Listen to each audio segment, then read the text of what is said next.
Martin Scorsese's Silence is a deep motion picture whose message makes us ask ourselves, how far is anybody willing to go to stand by their beliefs? Then it makes us ask ourselves again, how much does it take for you to turn your back on those same beliefs? Now before I go any further into my ending explained, keep in mind that the rest of this video contains spoilers to Silence, so you've been warned. Beyond the surface level symbology... Symbology? Oh, go on, because I love being corrected. The word you were looking for was symbolism. What is the symbolism there? Beyond the surface level symbolism, directly from the Bible and the hidden messages, Silence is a film that shows the struggle to properly introduce Christianity to the Japanese due to the cultural differences between Eastern and Western civilization. The film revolves predominantly around Andrew Garfield's Rodriguez, with Adam Driver's Garp and Liam Neeson's Ferreira serving as supporting actors. In what is in simplistic terms a rescue mission for Rodriguez and Garp to see if Father Ferreira is still alive, and if he truly denounced God. So it's Spider-Man and Kylo Ren trying to rescue Ra's al Ghul from Batman, or Hannibal from the A-Team,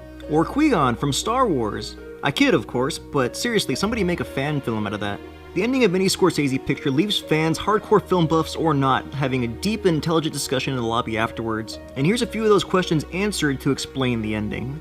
Did Rodriguez and Ferreira truly denounce God and the Christian faith, or did they just routinely step on Jesus to save the innocent villagers? What does Rodriguez grasping the cross in death mean for his faith? And what will the next Martin Scorsese project be? Who will be in it? And when can we expect it to hit theaters? So let's begin.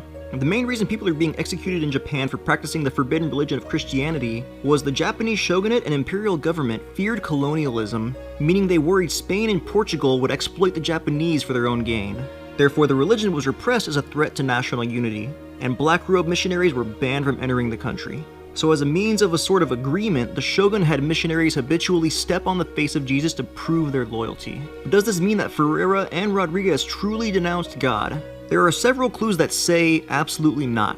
When Rodriguez finally confronts Ferreira, Ferreira discusses how the Japanese actually misinterpret the Christian faith and why the shogun exterminate anyone who is Christian, confusing the Son of God, Jesus Christ, with the Son of God. With the Bible saying that on the fourth day God created the sun, this made no sense to Buddhists in the land of the rising sun, since it rose every day.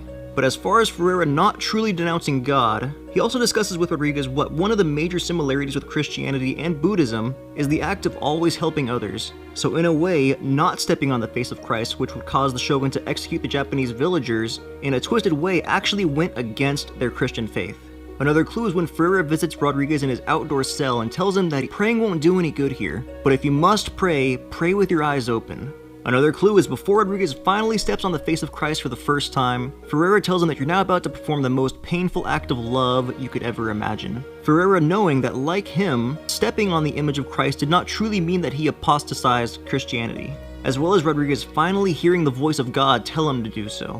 Another clue is when Rodriguez and Ferreira are acting as essentially border agents to ensure that any items imported through Japan do not contain any Christian images. During this time, Ferreira makes reference to our Lord and God to Rodriguez, another sign that he never truly denounced God. Another clue is Kichichiro, the man who constantly appeared out of nowhere, would have Rodriguez forgive him for his sins, which he does as he once again hears God's voice in the silence. And the final clue was during Rodriguez's traditional Buddhist cremation, the camera pans in to reveal that within his hand his wife placed his wooden carving of Christ on the cross, so that in death he would go into the Christian afterlife of paradise in heaven with God. So that's the ending explained. Now what will Martin Scorsese's next project be? For fans of Scorsese's mobster flicks, get ready for his newest work since 2006's The Departed, which will be titled The Irishman. The best news to come from this is that longtime Scorsese film alum Robert De Niro will be playing the infamous mob hitman Frank the Irishman Sheeran in the story of one of the most iconic cold cases in American history, the disappearance of Jimmy Hoffa, a role that will be played by the legendary Al Pacino. Also rumored to be in the film but not yet confirmed is another Scorsese alum in Joe Pesci, although every time De Niro tries to get him to join the cast, Pesci keeps telling De Niro to quote, "Go fuck yourself."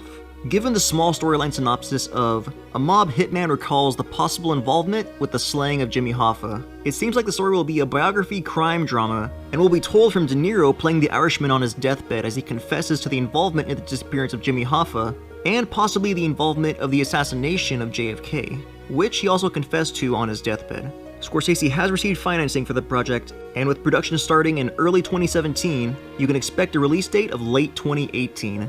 Just in time for Oscar nominations.